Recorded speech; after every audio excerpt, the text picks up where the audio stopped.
ಅನಲಂಗಾರದಳಿಪ್ಪೋಪಾದಿಲಿ ಅನಿರುದ್ಧನು ಚೇತನರೊಳಗೆ ಕ್ಷಣ ಬಿಟ್ಟಗಲದೆ ಏಕೋ ನಾರಾಯಣ ಶ್ರುತಿ ಪ್ರತಿಪಾದ್ಯನು ಇಹನೆಂಬುದೇ ಫಲವಿರುಬಾಳ್ದುದಕ್ಕೆ.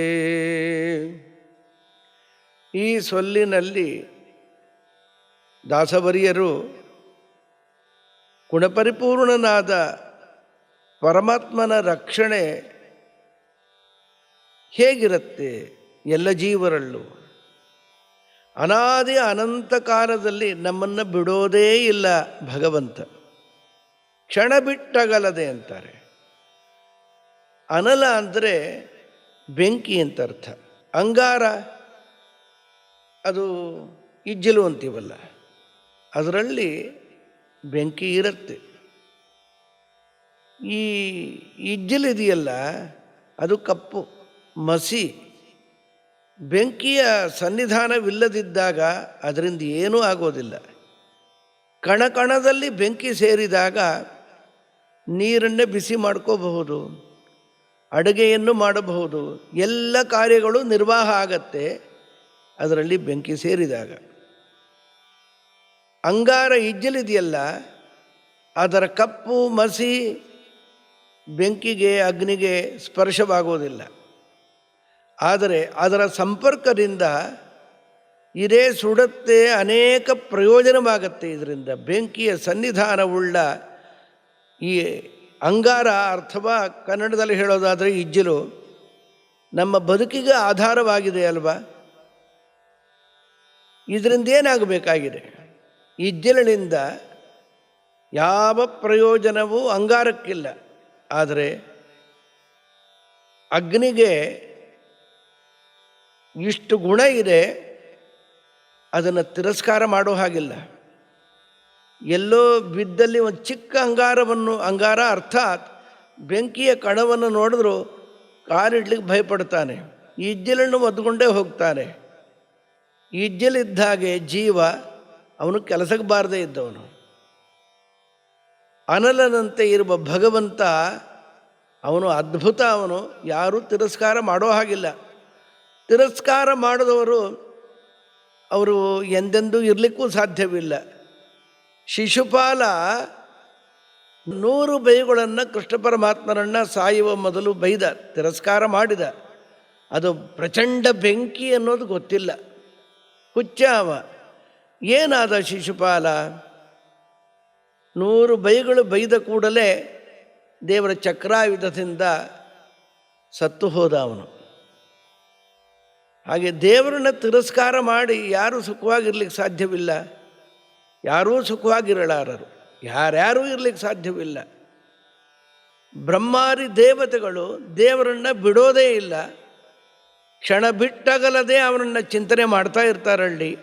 ಅವನೂ ಕ್ಷಣ ಬಿಟ್ಟಗಲೋದಿಲ್ಲ ಅಂತ ಅವ್ರಿಗೆ ಗೊತ್ತಿದ್ದು, ಜಗದೊಡೆಯರಾಗಿದ್ದು ಜಗದ್ಗುರುಗಳಾಗಿ ಅವರು ಮೆರಿತಾ ಇರ್ತಾರಲ್ಲಿ. ನಮ್ಮಂಥ ಅಲ್ಪರು ದೇವರು ನಮ್ಮಲ್ಲಿ ಇದ್ದೇ ಇದ್ದಾನೆ ಎಂಬ ಭರವಸೆಯಿಂದ ಅವನ ಸ್ಮರಣೆ ಮಾಡಿದರೆ ಉದ್ಧಾರವಾಗಿ ಬಿಡ್ತೇವೆ. ದೇವರನ್ನು ಮರೆಯೋರು ದೊಡ್ಡ ಅಪರಾಧ. ವಿಪದ್ ವಿಸ್ಮರಣಂ ವಿಷ್ಣೋಹೋ ಅಂತಾರೆ. ಅಂಥ ಜಗತ್ಪತಿಯ ಕೃಪೆ ಎಷ್ಟಿದೆ! ತಾಮಸರನ್ನು ಕೂಡ ಬಿಡೋದಿಲ್ಲ. ಸಂಸಾರದಲ್ಲಿ ಅವರಿಗೆ ಯಥಾಯೋಗ್ಯವಾದ ಸುಖವನ್ನು ಕೊಡ್ತಾನೆ. ಇದು ಅವನ ಕಾರುಣ್ಯ. ಸ್ವರೂಪದಲ್ಲಿ ಸುಖವೇ ಇಲ್ಲ. ಇಲ್ಲದಿರುವ ಸುಖವನ್ನು ಸೃಷ್ಟಿ ಮಾಡಿ ನಿದ್ರಾಕಾರದಲ್ಲಿ ಅವ್ರಿಗೂ ಕೊಡ್ತಾನೆ ಅಂದರೆ ಅವನನ್ನು ಏನು ಹೇಳಬೇಕು? ಕರುಣಾಸಾಗರ ಅಲ್ವಾ? ಅವನನ್ನು ಬಿಟ್ಟಿರ್ಲಿಕ್ಕೆ ಸಾಧ್ಯ ಉಂಟಾ?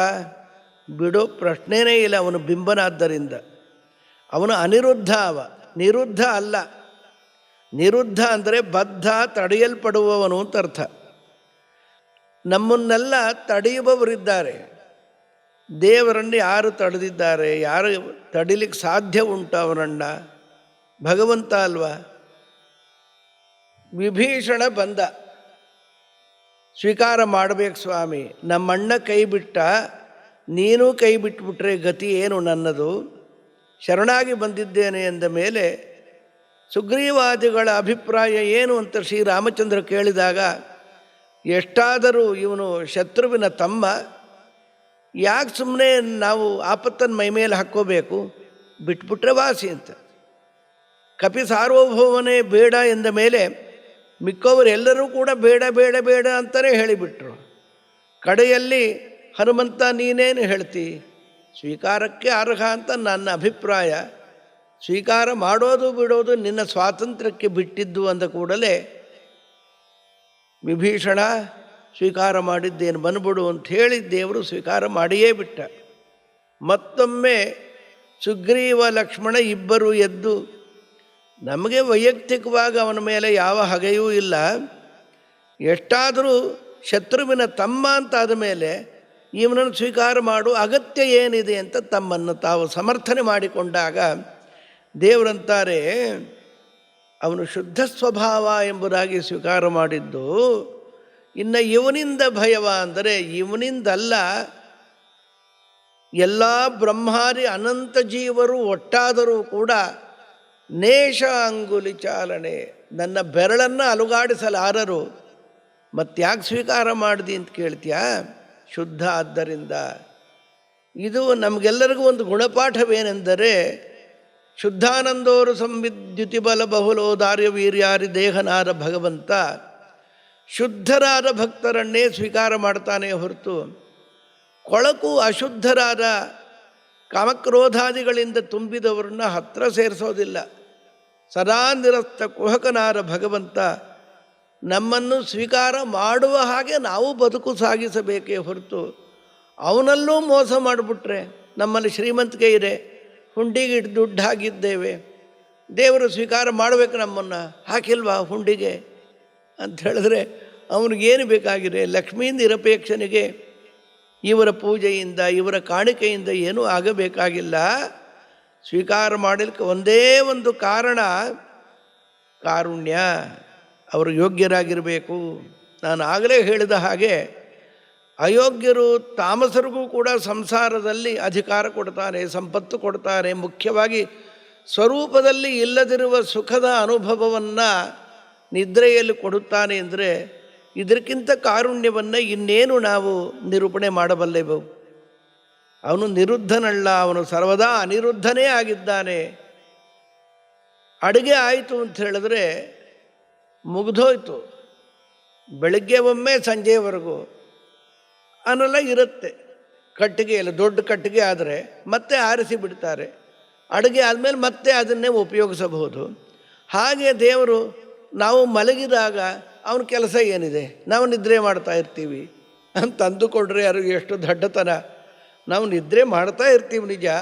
ಸರ್ವಾವಸ್ಥಾ ಪ್ರೇರಕನಾದ ಭಗವಂತ ಪ್ರಾಜ್ಞರೂಪರಿಂದ ನಿದ್ರೆಯಲ್ಲಿಯೂ ಕೂಡ ನಮ್ಮೊಟ್ಟಿಗೆ ಇದ್ದು ನಿದ್ರೆಯ ಸುಖವನ್ನು ಕೊಡುವವನು ಅವನೇ ಹೊರತು ನಮ್ಮ ಇಚ್ಛೆಯಂತೆ ನಾವು ನಿದ್ರೆ ಮಾಡಿದ್ದ, ನಮ್ಮ ಇಚ್ಛೆಯಂತೆ ಸ್ವಪ್ನ ಕಾಣುತ್ತೇವೋ, ನಮ್ಮ ಇಚ್ಛೆಯಂತೆ ಎಚ್ಚರವ.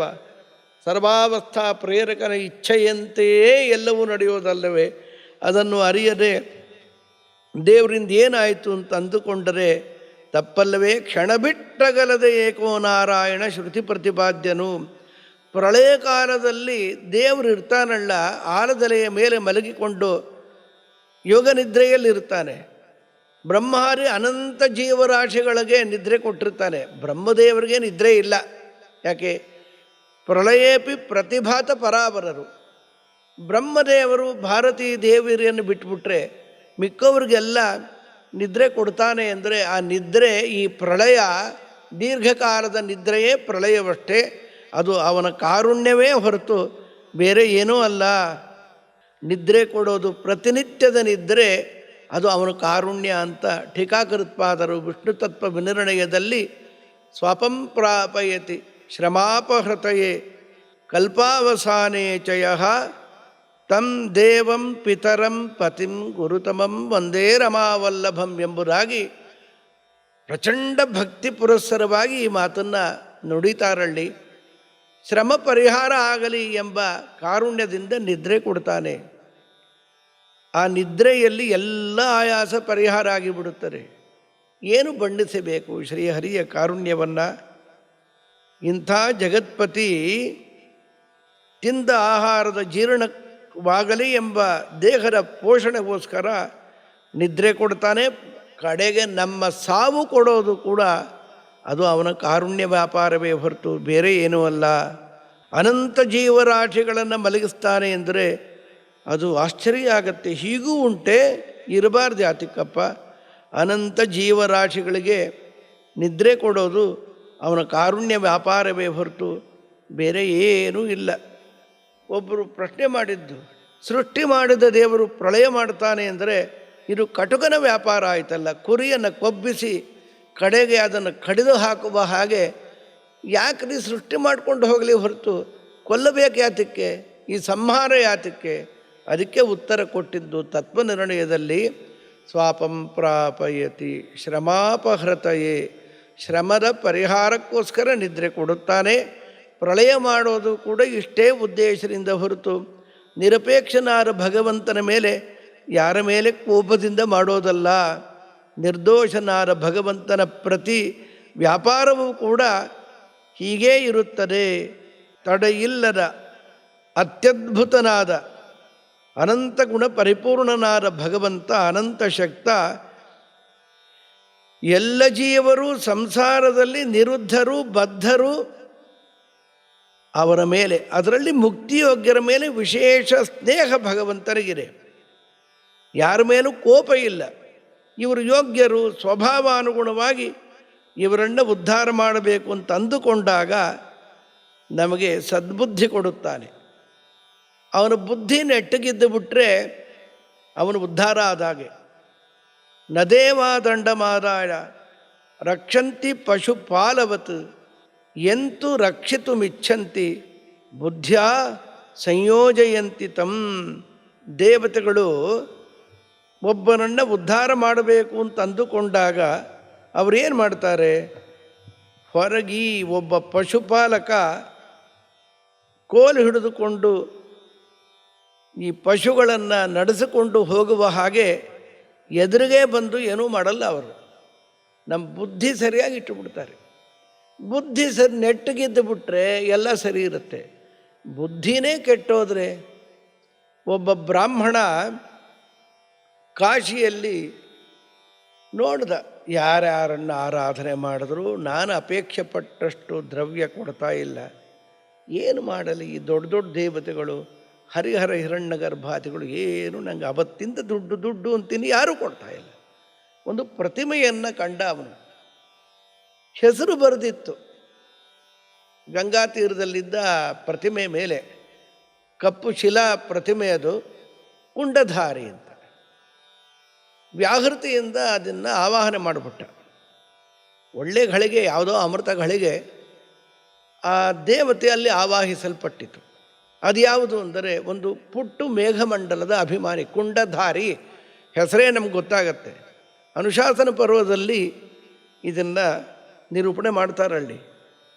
ಪೂಜೆ ಎಲ್ಲ ಆದ ಮೇಲೆ, ನೋಡು ನಿನಗೆ ಷೋಡಶೋಪಚಾರ ಪೂಜೆ ಯಥಾಶಕ್ತಿ ಮಾಡಿದ್ದೇನೆ, ಇವ್ರು ಯಾರೂ ದುಡ್ಡು ಕೊಡ್ತಾ ಇಲ್ಲ, ನೀನಾದರೂ ಸ್ವಲ್ಪ ರೊಕ್ಕ ಕೊಡಪ್ಪ ಅಂತ ಮಲಗಿಬಿಟ್ಟ. ಇವನಿಗೆ ಬೆಳಗ್ಗೆ 4 ಗಂಟೆಗೆ ಒಂದು ಸ್ವಪ್ನ. ಈ ಕುಂಡಧಾರಿ ತನ್ನ ಮೇಲು ದೇವತೆಯನ್ನು ಮಣಿಭದ್ರ ಅಂತ, ಆ ಮಣಿಭದ್ರನನ್ನು ಕೇಳ್ತಾ ಇದೆ. ಅದು ನನಗೂ ಒಬ್ಬ ಭಕ್ತ ತಯಾರಾಗಿದ್ದಾನೆ, ದುಡ್ಡು ಕೇಳ್ತಾ ಇದ್ದಾನೆ, ನೀನು ಕೊಟ್ಟರೆ ಉಂಟು, ಸ್ಯಾಂಕ್ಷನ್ ನೀನು ಮಾಡಬೇಕು, ಒಂದಿಷ್ಟು ರೊಕ್ಕ ಕೊಟ್ಬಿಡು. ಕೊಡು. ದೇವತೆಗಳ ಮನಸ್ಸು ಮಾಡಿದ್ರೆ ಪ್ರಚಂಡ ಶ್ರೀಮಂತರವರು, ಅವ್ರಿಗೇನು ಮಹಾ ಆಯಿತು, ಎಷ್ಟು ಕೋಟಿ ಬೇಕೋ ಅಷ್ಟು ಕೊಡು ಅಂದ ಕೂಡಲೇ ಇವನಂದ, ನಾ ಕೊಡಬಹುದು, ನನ್ನ ಭಕ್ತ ಹಾಳಾಗಿ ಬಿಡ್ತಾನೆ ದುಡ್ಡು ಕೊಟ್ಟುಬಿಟ್ರೆ, ನೀ ಕೊಡು ಅಂದರೂ ನಂಗೆ ಕೊಡಲಿಕ್ಕೆ ಇಚ್ಛೆ ಇಲ್ಲ, ತಪಸ್ಸಿನಲ್ಲಿ ಶ್ರದ್ಧೆ ಕೊಟ್ಬಿಡು. ಯಾಕೆ? ಬ್ರಾಹ್ಮಣಸ್ಸ ಚ ದೇಹೋಯಂ ಕ್ಷುದ್ರಕಾಮಾಯ ನೇಷ್ಯತೆ ಕೃಚ್ಛ್ರಾಯ ತಪಸೇ ಚೇಹ ಪ್ರೇತ್ಯಾನಂತ ಸುಖಾಯ ಚ. ಈ ಬ್ರಾಹ್ಮಣರು ಪೃಥ್ವಿಯಲ್ಲಿ ಜನ್ಮ ತಾಳಿದಾಗ ಅವರ ಉದ್ದೇಶ ಸುಖವಾಗಬಾರದು, ಸುಖ ಪಡಲಿಕ್ಕೋಸ್ಕರ ಅವರ ದೇಹ ಅಲ್ಲ. ಇಲ್ಲಿ ಸಾಧನೆ ಮಾಡಿ ಕಷ್ಟಪಟ್ಟು ಸತ್ತ ಮೇಲೆ ಸುಖ ಪಡಬೇಕಪ್ಪ ಈ ಬ್ರಾಹ್ಮಣರು. ಅವನಿಗೆ ಜ್ಞಾನ ಇಲ್ಲ, ದುಡ್ಡು ಕೇಳ್ತಾ ಇದ್ದಾನೆ, ಬಡತನದಲ್ಲಿ ಇದ್ದು ಶ್ರೀಮಂತರು ನೋಡಿ ಅದು ಸುಖ ಅಂತ ಭ್ರಮಿಸಿಕೊಳ್ತಾ ಇದ್ದಾನೆ. ನಾ ಕೊಡಬಾರ್ದು, ತಪಸ್ಸಿನಲ್ಲೇ ಬುದ್ಧಿ ಕೊಟ್ಬಿಡಿ, ಹೋಗಿ ಸ್ಯಾಂಕ್ಷನ್ ಮಾಡಿದ್ದೀನಿ ಅಂತ ಮಣಿಭದ್ರ ಹೇಳಿಬಿಟ್ಟ. ಇದೆಲ್ಲ ಗೊತ್ತಾಗ್ತಾ ಇದೆ ಅರ್ಧಂಬರ್ಧ. ಬೆಳಗ್ಗೆ ಎದ್ದು ನೋಡ್ತಾನೆ, ಪಕ್ಕದಲ್ಲಿ 2 ನಾರು ಮಡಿ ಇತ್ತು. ಬುದ್ಧಿ ಕೂಡ ನೆಟ್ಗಾಗ್ಬಿಟ್ಟಿತ್ತು, ಪ್ರಚೋದನೆ ಮಾಡಿಬಿಟ್ಟಿದ್ರು. ಅದನ್ನು ಉಟ್ಟು ಅರಣ್ಯದಲ್ಲಿ ಪಂಚಾಗ್ನಿ ತಪಸ್ಸನ್ನು ಪ್ರಚಂಡವಾಗಿ ಮಾಡಿಬಿಟ್ಟ. ಈ ತಪಸ್ಸಾದ ಮೇಲೆ ಹೀಗೆ ಅಂದುಕೊಂಡ, ನಾನು ಎಷ್ಟು ಪುಣ್ಯ ಲೋಕಗಳನ್ನು ತಪಸ್ಸಿನಿಂದ ಗೆದ್ದುಬಿಟ್ಟೆ. ನಾನು ಯಾರನ್ನು ಬೇಕಾದರೆ ರಾಜನನ್ನಾಗಿ ಮಾಡಬಲ್ಲೆ ಅಲ್ಲವೇ, ಕಿಂಗ್ ಮೇಕರ್ ಅಂತಾರಲ್ಲ, ನಾನು ಧನ್ಯ ಅಂತ ಅಂದುಕೊಂಡ. ಇದೇ ಘಳಿಗೆಯನ್ನು ಕಾಯುತ್ತಿದ್ದ ಕುಂಡಧಾರಿ ಇವನು ಮುಂದೆ ಪ್ರಕಟನಾದ. ಹೀಗೆ ನೋಡಿದ ಬ್ರಾಹ್ಮಣ, ನನ್ನ ಪರಿಚಯ ಆಯ್ತೇನೋ ಅಂತ ಆ ದೇವತೆ ಕೇಳಿತು. ಎಲ್ಲ ಪರಿಚಯ ಆಯಿತು, ನೀನು ಪೂಜೆ ಮಾಡಿಲ್ವ ಅವತ್ತು? ನಾ ಕೇಳಿದ್ದೇನು, ನೀ ಕೊಟ್ಟಿದ್ದೇನು? ನಾ ಕೇಳಿದ್ದು ದುಡ್ಡಲ್ವ? ತಪಸ್ಸಿನಲ್ಲಿ ಬುದ್ಧಿ ಕೊಟ್ಬಿಟ್ಟು ಇನ್ನೂ ನನ್ನ ಮೇಲೆ ಅಸಮಾಧಾನ ಹೋಗಿಲ್ಲೇನೋ ಮಹಾರಾಯ? ನೀನು ಸುಖವಾಗಿರಲಿ ಅಂತ ತಪಸ್ಸಿನಲ್ಲಿ ನಾನು ಬುದ್ಧಿ ಪ್ರಚೋದನೆ ಮಾಡಿದ್ರೆ ಅದು ನಾನಲ್ಲ, ನನ್ನ ಮೇಲಿನ ದೇವತೆಯನ್ನು ಪ್ರಾರ್ಥನೆ ಮಾಡಿ ನಿನಗೆ ಈ ವರವನ್ನು ಕೊಟ್ಟರೆ ಅಲ್ಲ, ನಾ ಕೇಳಿದ್ದೇನು ಈ ಕೊಟ್ಟಿದ್ದೇನು? ಮತ್ತೆ ಇದೇ ಮಾತಾಡ್ತೀಯ? ಬಾ, ಭಾರಿ ಶ್ರೀಮಂತರುಗಳಲ್ಲ, ರಾಜರು ಅಂದರೆ 100 ಶ್ರೀಮಂತರುಗಳಿಗೆ ಒಡೆಯರಲ್ವ? ನೋಡ್ಬಾ ಅವ್ರ ಪರಿಸ್ಥಿತಿ. ರಾಜರಾಗಿದ್ದು ಏನೋ ಕಾರಣದಿಂದ ರಾಜ ರಾಷ್ಟ್ರಕೃತಂ ಪಾಪಂ ಎಂಬುದಾಗಿ ತಿಳಿಸಿದಂತೆ ಎಷ್ಟು ಒದ್ದಾಡ್ತಾ ಇದ್ದಾರೆ ಅಂತ ನರಕ ದರ್ಶನವನ್ನು ಕುಂಡಧಾರಿ ಈ ಬ್ರಾಹ್ಮಣನಿಗೆ ಮಾಡಿಸಿಬಿಟ್ಟಾಗ ಬೆಚ್ಚಿ ಬಿದ್ದು ಬಿಟ್ಟ. ಅವನು ರೋಮಾಂಚಿತ ಗಾತ್ರನಾಗಿ ಬಿಟ್ಟ. ಬೇಕಾ ನಿಂಗೆ ಸಂಪತ್ತು? ಬೇಡ ಅಂದ. ಹಾಗಾದರೆ ನದೇವ ದಂಡಮಾದಾಯ ರಕ್ಷಂತಿ ಪಶುಪಾಲವತ್ ಎಂತು ರಕ್ಷಿತು ಮಿಚ್ಛಂತಿ ಬುದ್ಧ್ಯಾ ಸಂಯೋಜಯಂತಿ ತಂ. ಇವನು ಸುಖವಾಗಿರಲಿ ಅಂತ ಅವರು ಅಂದುಕೊಂಡಾಗ ಬುದ್ಧಿ ನೆಟ್ಟಗಿಟ್ಟು ಬಿಡ್ತಾರೆ. ಜಗತ್ತಿನ ಪ್ರಸಿದ್ಧವಾದ ಅದ್ಭುತ ದೊಡ್ಡ ಮಂತ್ರವೆಂದರೆ ಗಾಯತ್ರಿ ತಾನೇ. ಧಿಯೋ ಯೋನ ಪ್ರಚೋದಯಾತ್. ಅಲ್ಲಿ ಬೇಡೋದು ಎಲ್ಲರೂ ಕೂಡ ಬುದ್ಧಿ ನೆಟ್ಟಗಿಡು ಸ್ವಾಮಿ ಅಂತ. ಸವಿತೃಮಂಡಲ ಮಧ್ಯವರ್ತಿ ಸೂರ್ಯಾಂತರ್ಗತ ಭಾರತೀ ರಮಣ ಮುಖ್ಯ ಪ್ರಾಣಾಂತರ್ಗತ ನಾರಾಯಣನಲ್ಲಿ ಬೇಡೋದು ಬುದ್ಧಿ ಕೊಡೋ ಅಂತ. ಇಂಥ ಪ್ರಾರ್ಥನೆ ವಿಶ್ವದಲ್ಲಿ ಎಲ್ಲೂ ಇಲ್ಲ. ಎಲ್ಲ ಕಡೆ ಬುದ್ಧಿ ಕೆಟ್ಟೋಗಿ ಜಗತ್ತೇ ವಿನಾಶದ ಸ್ಥಿತಿಯಲ್ಲಿದ್ದರೆ, ಬುದ್ಧಿ ನೆಟ್ಟಗಿದ್ದರೆ ಜಗತ್ತಿನ ಸ್ಥಿತಿ ವಿಚಾರ ಮಾಡಲಿಕ್ಕೆ ನಾವು ಸಾಧನೆಗೋಸ್ಕರ ಬಂದ ಬ್ರಾಹ್ಮಣರು. ನಾವಂತೂ ಹಾಳಾಗೋದಿಲ್ಲ ಅಲ್ವೇ? ಅದಕ್ಕೆ ಅನಲಂಗಾರದಳಿಪ್ಪೋಪಾದಿಲಿ ಅನಿರುದ್ಧನು ಚೇತನರೊಳಗೆ ಕ್ಷಣ ಬಿಟ್ಟಗಲದೆ ಏಕೋ ನಾರಾಯಣ ಶ್ರುತಿ ಪ್ರತಿಪಾದ್ಯನು.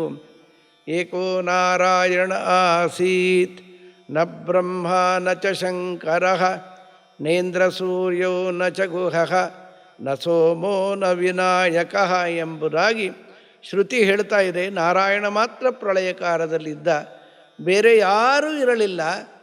ಅಂಥ ಶ್ರೀಹರಿ ಸರ್ವೋತ್ತಮನಾಗಿದ್ದಾನೆ, ಸ್ವತಂತ್ರನಾಗಿದ್ದಾನೆ. ಪ್ರಳಯಕಾಲದಲ್ಲಿ ಅವನೇ ಇದ್ದ ಮೇಲೆ ಅವನೇ ಸೃಷ್ಟಿಕರ್ತನಾಗಿದ್ದಾನೆ, ಅವನಿಗೆ ನಾಶವಿಲ್ಲ ಎಂಬುದು ಗೊತ್ತಾಗುತ್ತಿದೆ.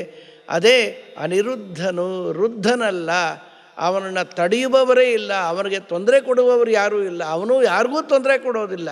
ಯಾರಿಗನ್ನ ತೊಂದರೆ ಆಯಿತು, ನರಕಾದ್ಯನರ್ಥ, ಅನೇಕ ಸಂಸಾರದ ಅವ್ಯವಸ್ಥೆಗಳಾಗಿ ಇವ್ರ ಕರ್ಮಾನುಗುಣವಾಗಿ ಇವರು ಒದ್ದಾಡಿದ್ರೆ ಅದಕ್ಕೆ ಶ್ರೀಹರಿ ಕಾರಣನಾಗುತ್ತಾನೋ?